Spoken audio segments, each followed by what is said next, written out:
Boa noite a todos. Que todos nós sejamos bem-vindos a mais uma noite de trabalho do Centro Espírita Dr. Bezerra de Menezes.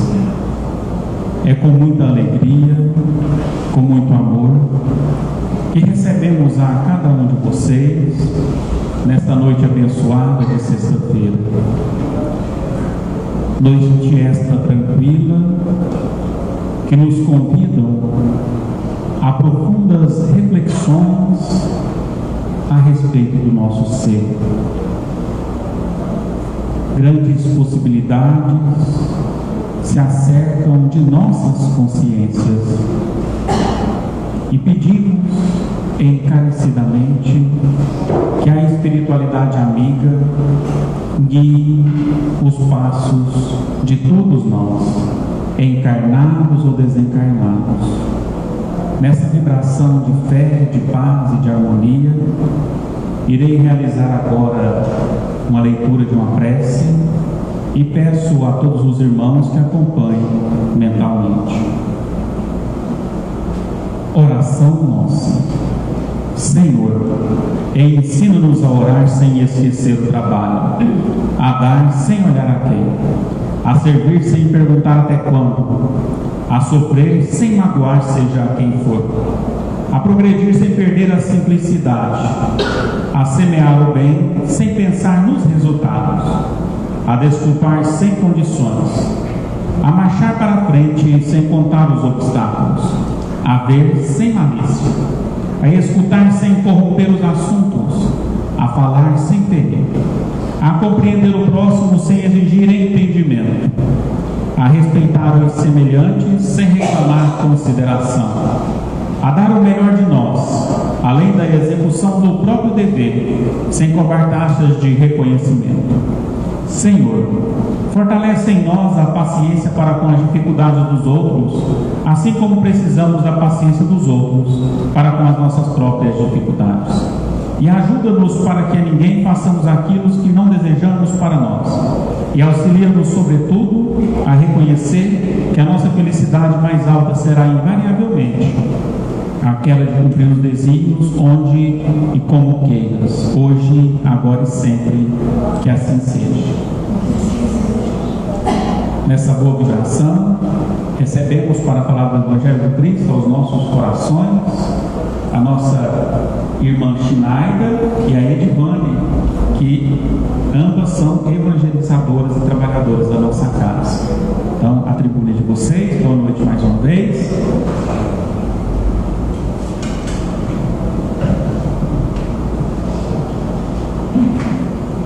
Boa noite a todos. Meu nome é Shinaida, eu sou evangelizadora aqui da casa.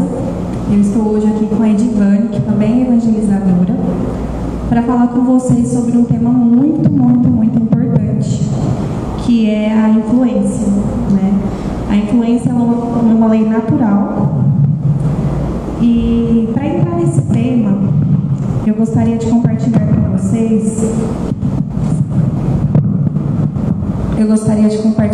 vocês uma frase do psicanalista Jung.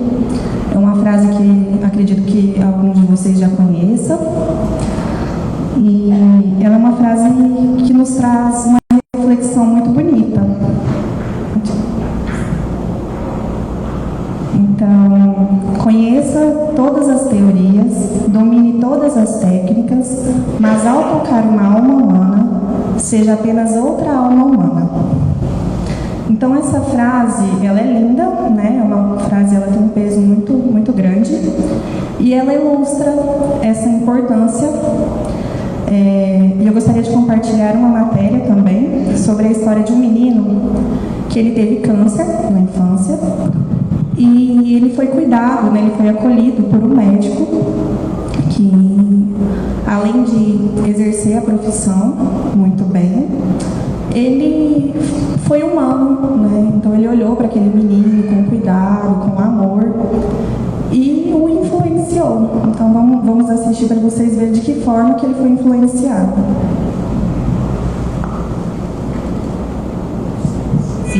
Dr. Hugo está terminando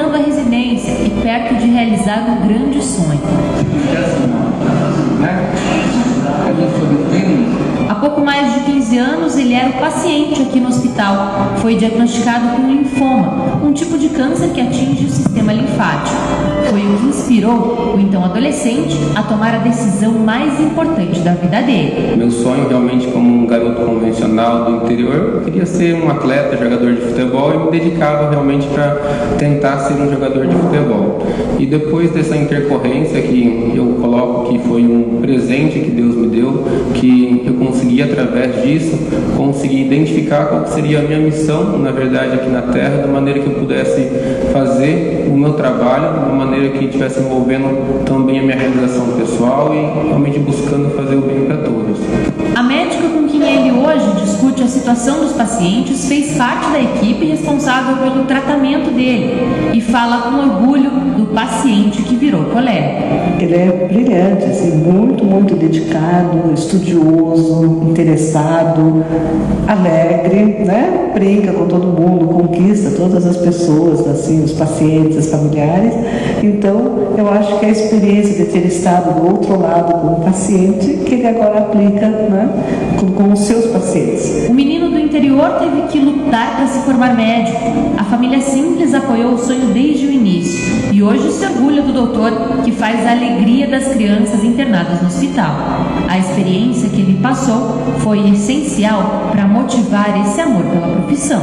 Da maneira que hoje, um dia eu cheguei aqui, fui recepcionada com esse amor, que eu acho que foi a energia que motivou chegar até aqui, elas continuam e mantêm fazendo esse trabalho que acaba sendo um exemplo para mim ainda hoje e realmente perpetua, porque realmente o paciente que ainda chega nessa data de hoje é o mesmo carinho, ou então uma forma um pouco mais intensa mesmo, que realmente a pessoa se sente acolhida e além de um tratamento realmente que acaba sendo difícil, acaba resgatando os valores realmente sinceros da vida, que realmente é o amor, o afeto, o carinho, e se torna um ambiente mais leve e agradável de trabalho.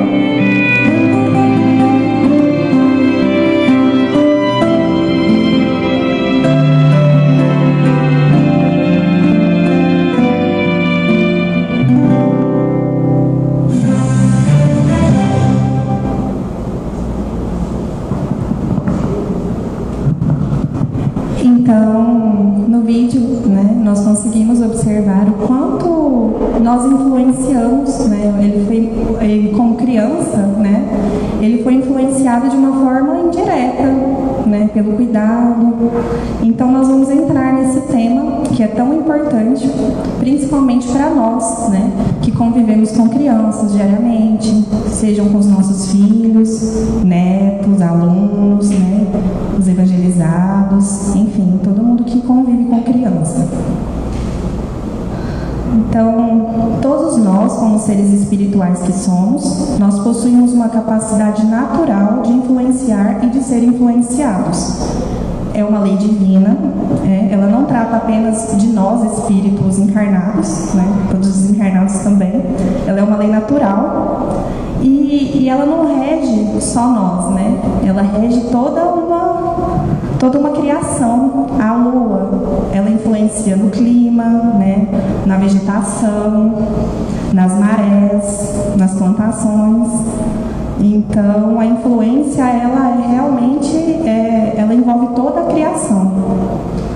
Mas hoje nós vamos falar, né, especificamente, nós trouxemos para refletir com vocês, de 2 tipos de influência que moldam nossa jornada evolutiva, que é a influência vertical e a influência horizontal. Chineda, o que é essa influência vertical? Essa influência vertical, ela é a mais importante, né?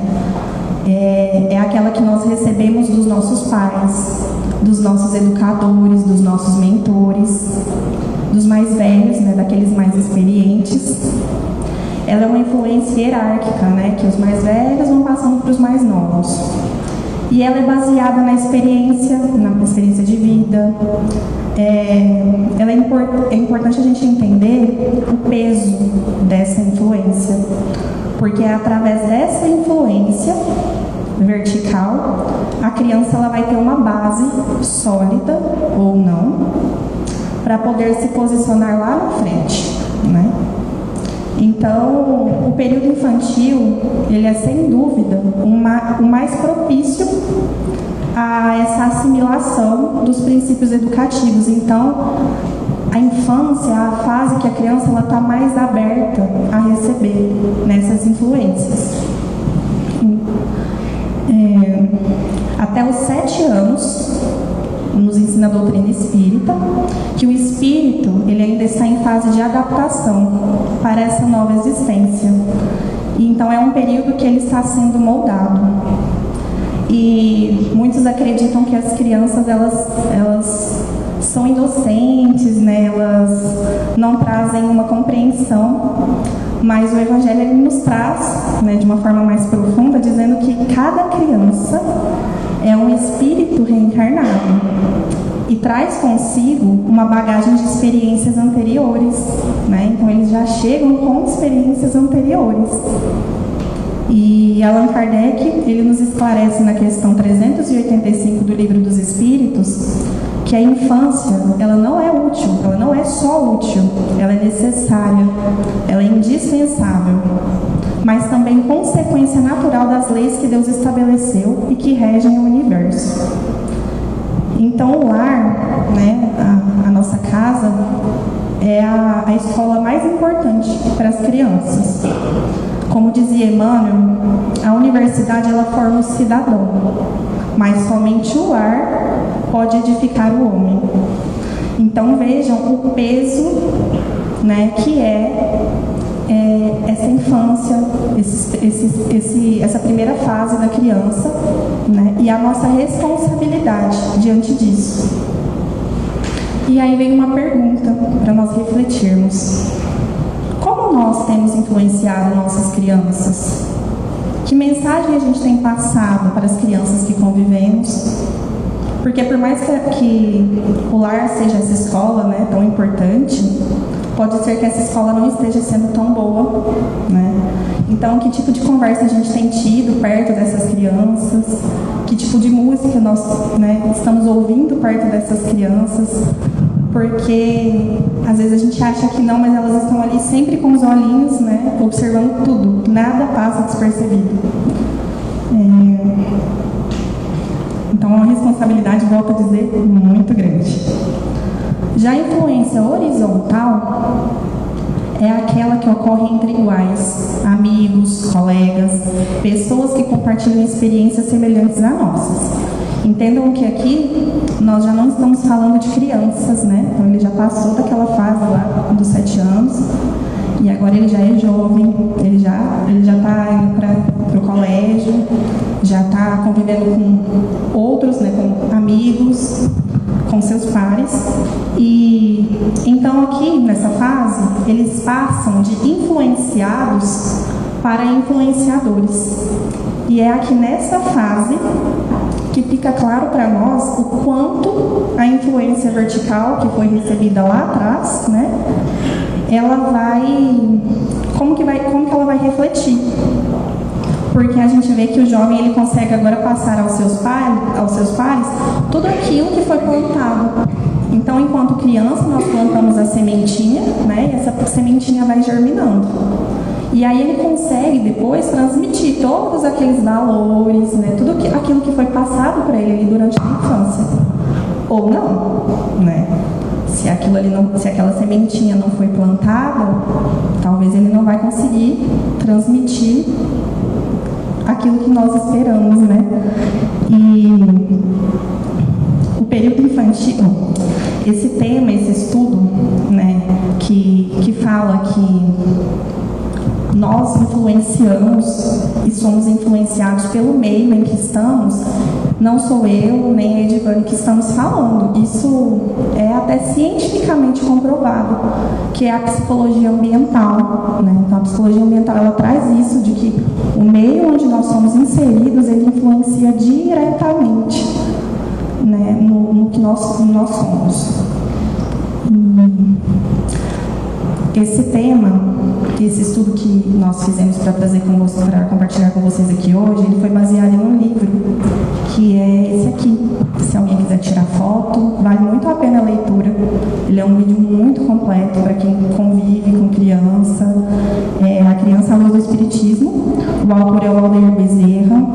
da FEB, né? E ele nos traz essa questão da influência na vida das crianças à luz do Espiritismo. Então, quem tiver a oportunidade, vale muito a pena. Então, diante dessa compreensão, surge uma pergunta fundamental. É possível a renovação do mundo em que habitamos, além da reforma interior de cada um, sem darmos à criança de hoje um embasamento evangélico? Será que é possível um futuro melhor sem passar para as crianças esses valores? O amor, a caridade, a fé? Será que é possível?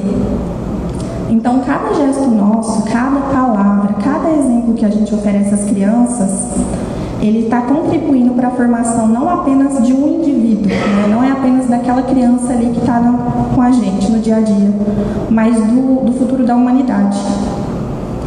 As novas gerações, né? Como que tem sido formada essas novas gerações? Bezerra de Menezes, ele diz que a infância é o sorriso da existência no horizonte da vida. Ela representa a esperança que o pessimismo não pode modificar. Então, às vezes a gente está vendo tanta coisas ruins acontecendo, né? E aí a gente vê uma criança ali cheia de sonhos, cheia de boa vontade. Então, criança, ela traz esse espírito de esperança, né, para as novas gerações. E cabe muito a nós, adultos, que estamos com essas crianças, cada vez mais plantar sementinhas boas dentro do coraçãozinho delas.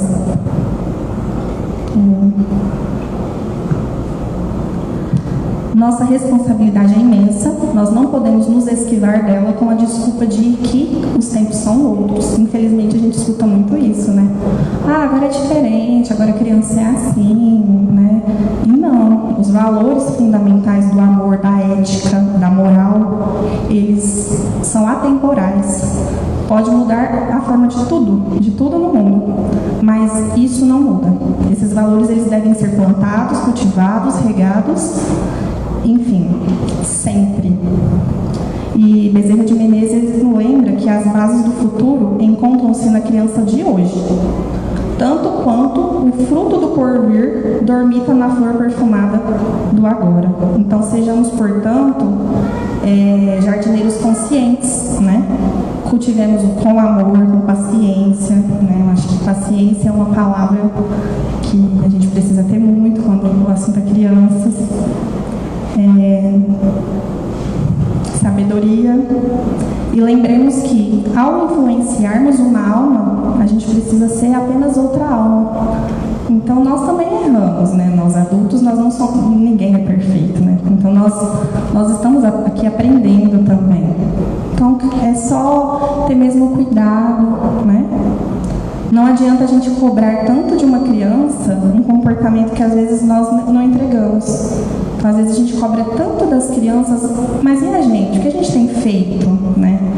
Tem uma frase que ela fala assim: a palavra ela pode até convencer, né? Porque a gente consegue convencer as crianças com as nossas palavras, mas é o exemplo que vai arrastar. Então é o exemplo que arrasta. Então não adianta eu falar uma coisa e fazer outra. A criança ela está atenta, né? Então é o exemplo que vai trazer ela para aquilo, para que ela repita, né?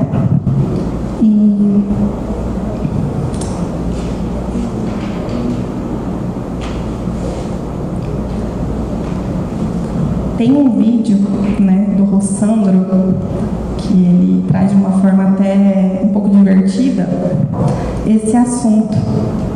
Eu gostaria de compartilhar com vocês. Ou seja, quando eu educo meu filho da melhor forma possível, eu garanto que ele vai ser um pleno homem de bem? Muito bem, então vocês já percebem isso. Aconteceu o seguinte, ela disse, esse seminário foram 8 horas, né? Foi de 4 horas de manhã e 4 horas da tarde, era para os educadores. E eu disse o que eu vou dizer aqui. Nunca eu devo levar o meu filho para a evangelização apenas se ele quiser. Eu tenho que trazer, quer ele queira ou não. Porque eu tenho o dever, como pai, de ser co-criador do meu filho. E eu tenho o dever de apresentar meu filho a Deus. E eu não preciso negociar que depois ele vai tomar um sorvete se for para a evangelização. O que ele tem que vir em ponto do jeito que você leva para o colégio. Aí tem pais que dizem, não, mas eu não quero forçar meu filho. Então radicaliza, não leva para o colégio, deixa ele quando ele quiser estudar, deixa ele dormir quando ele quiser dormir, deixa ele comer quando ele tiver vontade de comer. Você faz isso? Não, porque você tem um mínimo de, espero que não, tem um mínimo de responsabilidade. Então você tem que levar seu filho para a sua religião e ponto. Fizeram uma pesquisa aqui nos Estados Unidos em 22 países, que eram com alunos que faziam universidade com 22 anos de idade. E a grande questão dos cientistas era, incluiu 22 países, que foram alunos com 22 anos, incluiu o Brasil, incluiu Israel, países da Europa, da Ásia. Por que jovens com 22 anos de idade eram suscetíveis a se desenvolver com drogas e transtornos sexuais e outros não? Era uma grande questão. Quando a gente vai fazer uma pesquisa científica, a gente desenvolve uma metodologia. Essa metodologia ela tem o objetivo de que eu desenvolva isso de um modo tal que, se a pessoa reproduzir essa pesquisa no Japão, ela pode ter resultados semelhantes. Porque eu criei uma metodologia que segue um paradigma, um padrão, que pode ser reproduzido em qualquer lugar. Então eles queriam saber qual era a variável, que nada mais é do que aquilo que varia na pesquisa, que explicaria o fato de que alguns jovens se envolviam com drogas e comportamentos sexuais transtornados e outros não. Aí começaram pelas variáveis. Seria a cultura? Jovens que têm mais ou menos acesso à cultura? Não era determinante. Seria sexo? Por exemplo, meninas ou meninos homoafetivos ou heterossexuais seriam mais ou menos vulneráveis? Não definia. Seria o fato de serem pessoas de primeiro mundo ou de países em desenvolvimento ou países mais conflagrados em miséria? Essa variável também não determinada. Seria o fato de serem cristãos ou muçulmanos ou hindus ou judeus ou budistas? Também não. E aí eles foram aumentando o corte da pesquisa para chegar à idade mais tenra dessas crianças, e quando chegaram aos 5, 6 anos, descobriram um padrão. O que impressionou esses cientistas, porque vocês sabem que a maior parte dos nossos irmãos do mundo acadêmico tem uma tendência materialista muito forte. Porque o Deus que a eles é apresentado é tão Harry Potter que dá vontade de não acreditar, obviamente. E faça-se sol, puxa no cartão até o sol. Aí uma pessoa que estuda ciência, que vai ver que não foi daquele jeito, não consegue acreditar. E aí eles começaram a se impactar, porque a descoberta tinha a ver com religião. Eles descobriram o seguinte, que todos os jovens que não estavam vulneráveis ao desenvolvimento com drogas e sexualidade desviante tinham um comportamento comum, independente de que país, de que cultura, de que religião, de que condição financeira.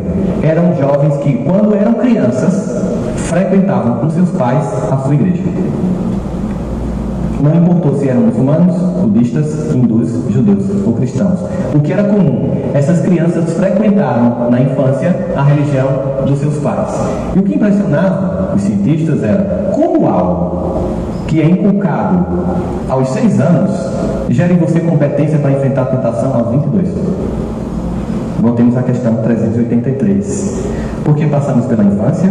Porque nós temos um período de tempo acessível para a impressão de valores. Você imprime esses valores e quando o indivíduo sai de casa, porque os nossos filhos não são nossos filhos, como dizia Carlos de Branco, quando ele sai de casa, ele foi vacinado. Ele é tentado, mas ele não cai. Aquele que não recebeu esta vacina de novos valores, ele é tentado e ele cai. Aí essa mãe deu o seguinte depoimento para mim. Você disse hoje de manhã que nós devíamos levar os nossos filhos para a evangelização à força, quer eles quisessem, quer não. E aí eu liguei hoje para o meu filho, porque eu sempre fiz isso e eu achei que eu estava errado. Então eu vou contar um pouquinho da história desse meu filho. Quando ele tinha 6 anos, eu percebi algo diferente nele. Ele estava vendo um curso de dançarinas e disse, ela vai perder porque ela não lê bolhou. Aí ele olhou assim, não, é porque, eu estou falando sobre uma criança falar mesmo, né? Ela vai perder porque não rebolou, né? Ela vai perder porque não rebolou. Aí a mãe fez assim, como é que é essa criança? Aí Carlinhos de Jesus, que é um bailarino famoso, disse, você está desclassificada porque essa dança particularmente exigia que você rebolasse. Aí a mãe olhou para a criança e disse, quem és tu, criatura de Deus? Aos 12 anos, esse filho chegou e disse, mamãe, eu lhe amo, mas eu lhe odeio, eu queria que você morresse. Ela fez, como assim, meu filho? É porque mamãe tem muita coisa que eu queria fazer, mas eu sei que você não vai deixar eu fazer enquanto eu for criança ou de menor. Ela fez, de fato, meu filho, enquanto eu puder, aquilo que você tiver como deficiência, eu não vou deixar ser exercida. Aí ela disse, então hoje, depois que eu saí aqui desse meu turno, fui almoçar em casa, de propósito eu queria ligar para esta minha filha. Minha filha, hoje eu ouvi um rapaz dizer que era para levar o filho à força para a evangelização. Eu passei a vida me levando à força para a evangelização na Federação Espírita Paraibana. Eu acertei. Aí ela disse assim: mamãe, você não sabe como.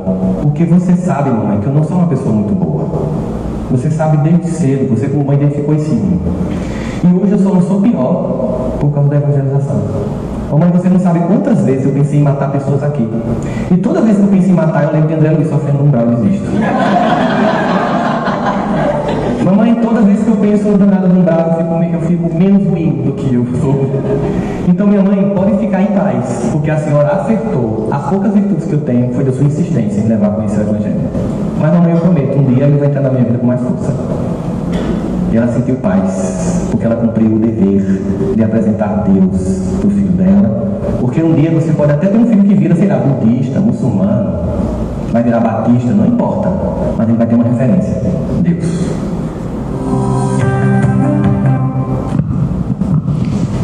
Então é sobre isso, né? E fica aqui uma reflexão para vocês. De que forma vocês têm influenciado as crianças no convívio de vocês? A Edviane vai falar um pouquinho mais com a gente sobre isso.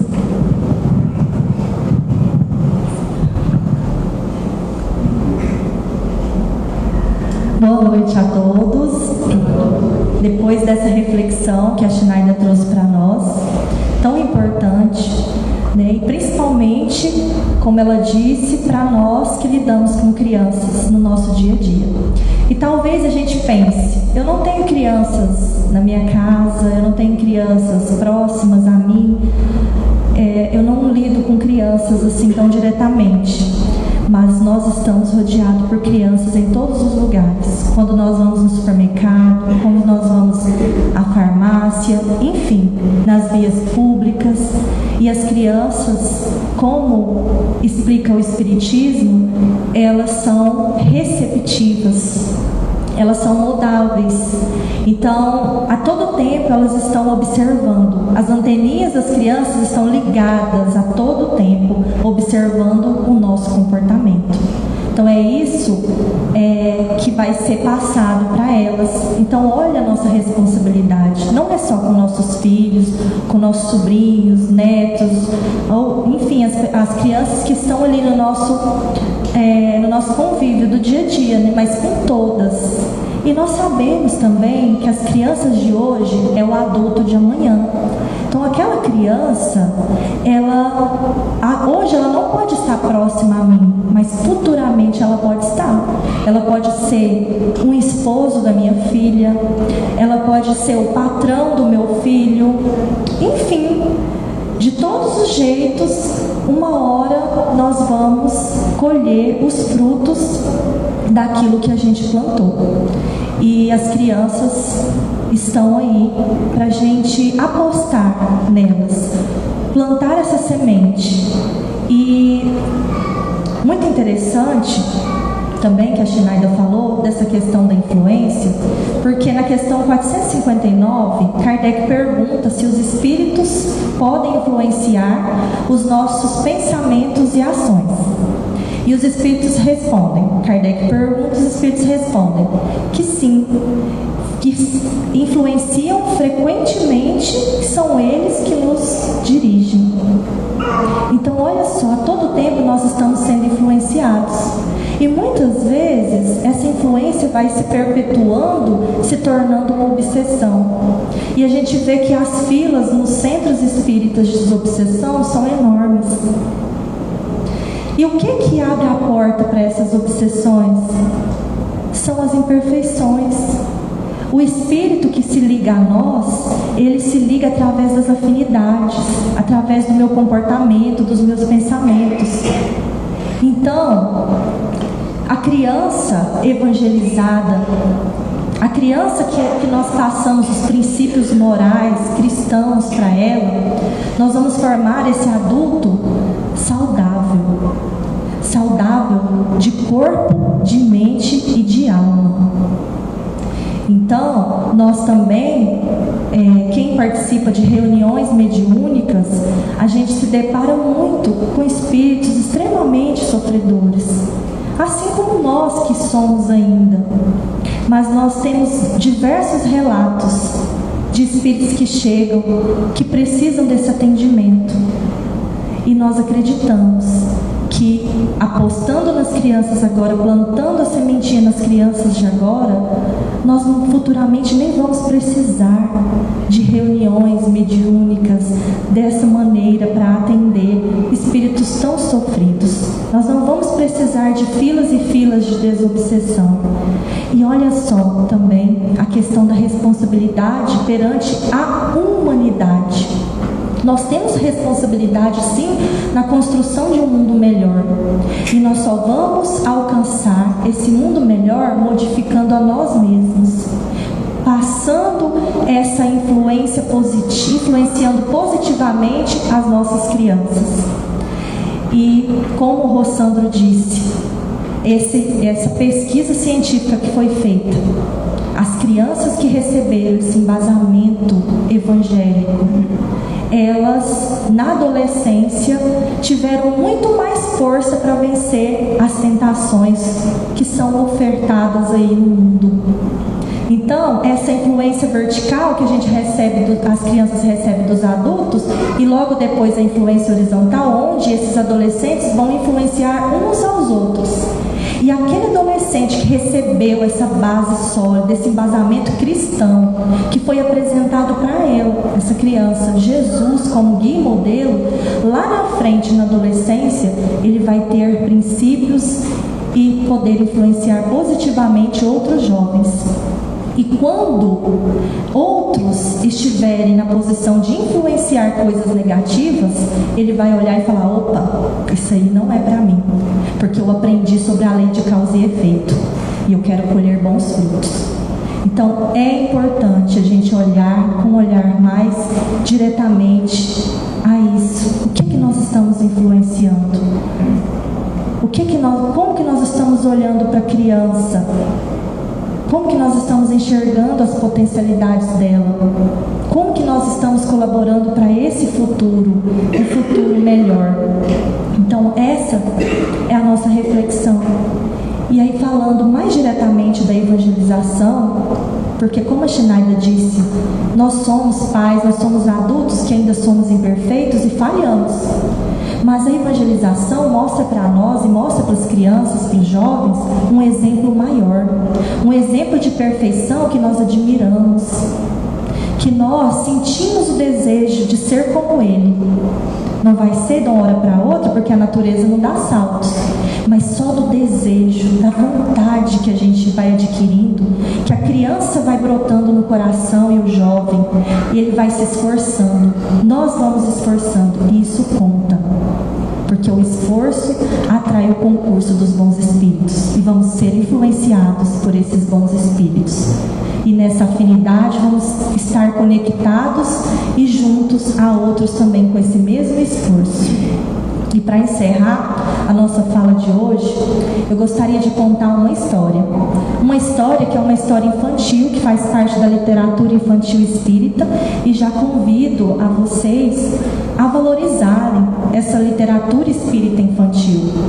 Existem muitas e muitas obras infantis espíritas que são magníficas. E essa é uma delas, que é de Sheilinha Joaquim, psicografada por Chico Xavier. É a história do Joaquim. O Joaquim era um menino muito descuidado, porque a família dele era muito, muito humilde de tudo, de instrução, de questões materiais. Então, faltava tudo para o Joaquim. A mãe trabalhava muito fora para poder dar o mínimo básico para ele e para os seus irmãos. Então, por isso, Joaquim sempre ficava na rua, descalço, com o cabelo todo sujinho, todo despenteado. E ali ele ficava. Ele não tinha muito contato com a sua mãe, por ela trabalhar muito.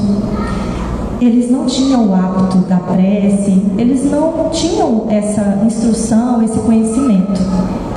E tinha uma turminha lá do bairro do Joaquim, que todo sábado de manhã ia para a evangelização lá do bairro. E todo sábado passava: Joaquim, vamos. Joaquim nunca queria ir. E aí um certo sábado, Joaquim quis ir. Joaquim foi com eles. Chegando lá, Joaquim viu uma roda de alegria. Tinham várias pessoas cantando. Joaquim já ficou assim interessado, porque ele recebeu aquela energia tão amorosa que ele nunca tinha recebido antes. E ele foi acolhido com sorrisos, com um abraço, e logo foi encaminhado para a sala. Tinha duas evangelizadoras muito amorosas que acolheram Joaquim, deu muito carinho a ele, muita atenção, sempre olhando nos olhinhos dele. De repente, uma evangelizadora veio com um boneco grande de Jesus. Joaquim nunca tinha visto Jesus, nem ouvido falar dele. E aí essa evangelizadora veio com esse boneco e abraçou todas as crianças. Eles fizeram uma prece junto. Joaquim, naquele momento, parou e pensou: mas se a escola fosse assim, eu não ia faltar nem um dia. Com tanto amor que ele recebeu naquele momento, ali ele estava sendo influenciado fortemente pelas energias do amor, que raramente ele havia recebido no seu dia a dia. Só que o Joaquim, levado que era, um certo dia, ele pegou carona na rabeira do caminhão. Ele tinha esse mau hábito, muito perigoso.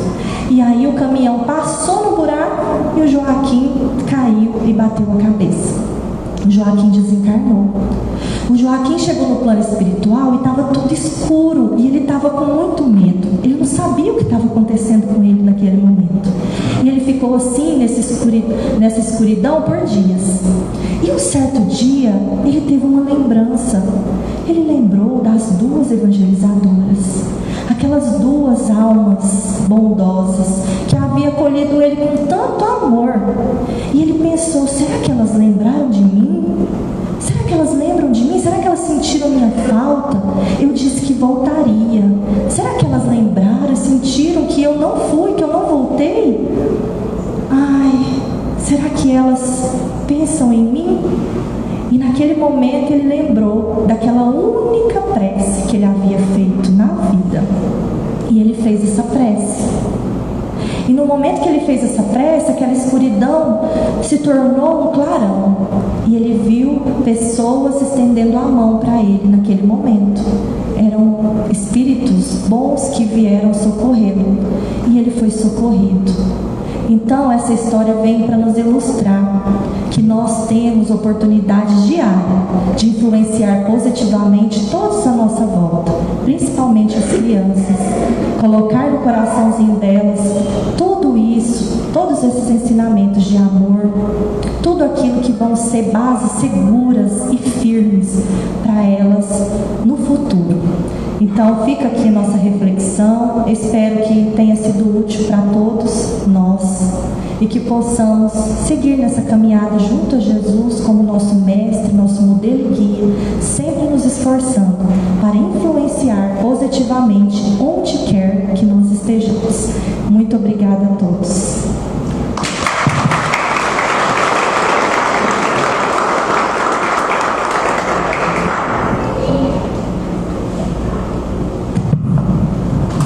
Como não se emocionar com essas histórias? Se as nossas duas trabalhadoras, com essa delicadeza inerente da atividade que elas exercem, do seu perfil de vida, nos convida a aprofundar os nossos pensamentos na responsabilidade que nós temos para com essas crianças que tão carinhosamente Deus confiou aos nossos braços. Quando a minha filha estava na evangelização, pequenininha, na evangelização nessa casa aqui do lado, onde funciona um amigo hoje, tem um escritório e tem o bazar. Estou tendo um bazar, não estou lembrando. O ombro amigo. Então, ela cantava uma música que era mais ou menos assim. Eu não vou cantar, mas vou falar, porque minha voz é horrível para cantar.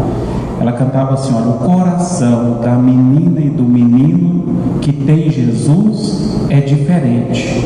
Não é triste nem zangado, aborrecido ou, deixa eu lembrar um pedacinho, aborrecido ou assustado, mas é feliz e sorridente, porque quando nós apresentamos o Cristo para as nossas crianças, é assim que fica o coraçãozinho delas. E nós não temos que ter vergonha ou achar que a criança está apta a escolher. Nós temos que apresentar o Cristo, nós temos que apresentar a religiosidade para com as nossas crianças, independente do nosso credo religioso. Muito importante a essa apresentação. Então, mais uma vez, meninas, muito obrigado pela fala de vocês.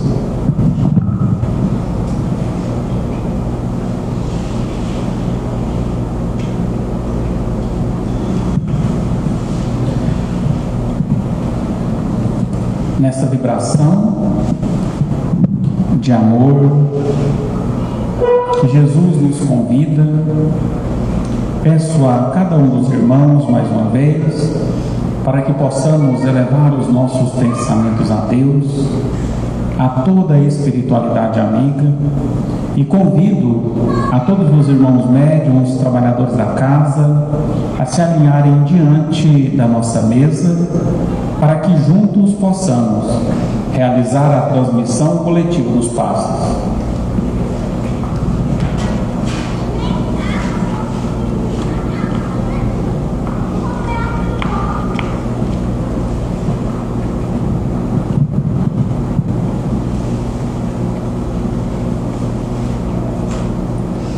Amado Mestre Jesus, neste momento, como em tantos outros, nos colocamos diante de Ti, doce Rabi da Galileia, para que você permita aos seus trabalhadores que se acheguem ao nosso ambiente, transmitindo as energias que advêm do plano maior, energias estas que inundam este salão e todos os ambientes desta casa,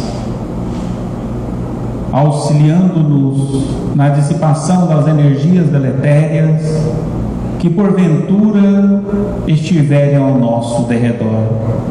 Pedimos, amado Mestre Jesus, faça brotar em nossos corações e em nossa consciência o desejo incessante pelo amor e pela caridade.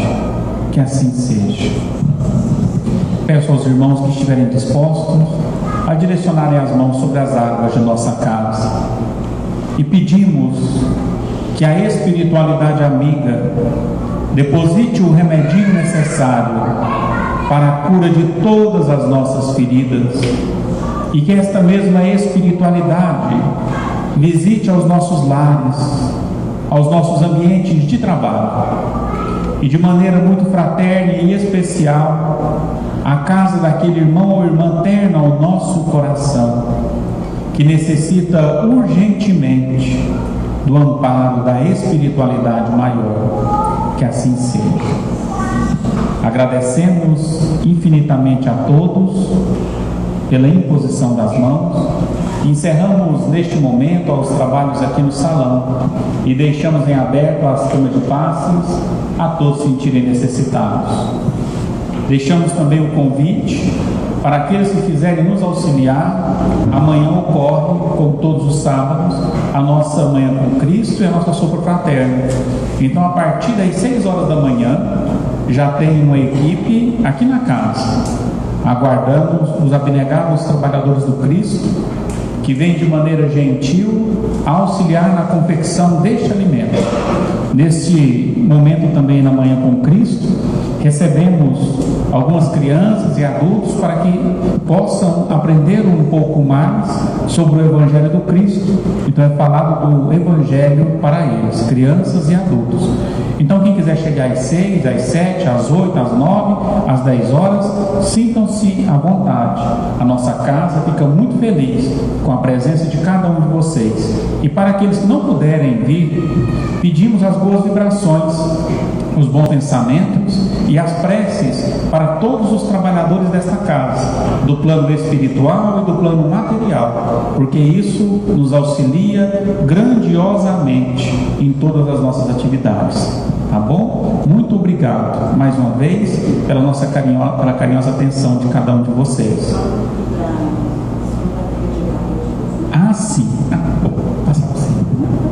fico com medo de falar a data errada. Começa que hora?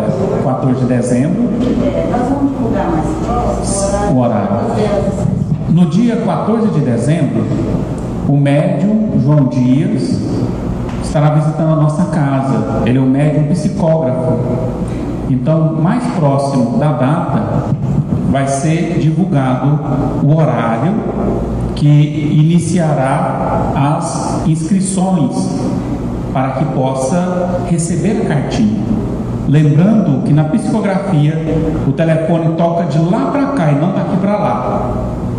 Mas compete a cada um de nós já começarmos a emanação de pensamentos positivos e em boas vibrações edificantes para o nosso ente querido, ao qual direcionaremos o pedido da carta. No dia 14, por uma questão de organização e de vibração, as crianças não serão admitidas dentro da casa. Por quê, Rogério? Eu vou explicar o motivo. O que acontece? Ele é um médium semimecânico. Então, qualquer barulhinho que estiver dentro do salão, ele para na hora. Ele desconcentra e ele não consegue retomar daquele ponto. Então, pode ser que, às vezes, algum barulho, celular, copo caindo no chão, banco sendo arrastado, o trabalho pode ser cancelado automaticamente. Não pelo médium, não por nós, mas por uma questão de vibração, de padrão de vibração.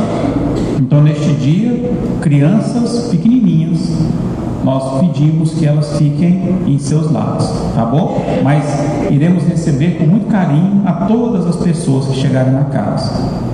E depois que chegar, adentrar, né? Ela não pode ir embora, né? Entrou, fez inscrição, senta no salão e aguarda o trabalho. É um trabalho um pouco longo, é um trabalho um pouco demorado e que necessita muito da nossa, principalmente da nossa paciência, da nossa vibração e do nosso amor para com esses entes queridos que estarão comunicando no dia marcado. Bom, então, esse é o nosso recado. Não tem horário ainda de início, mais próximo à casa, a parte da comunicação da casa, o Tadeu, a Chinai deve fazer um panfletinho para nós divulgarmos nos nossos grupos de WhatsApp da casa e nas redes sociais, tá bom? Muito obrigado a cada um de vocês.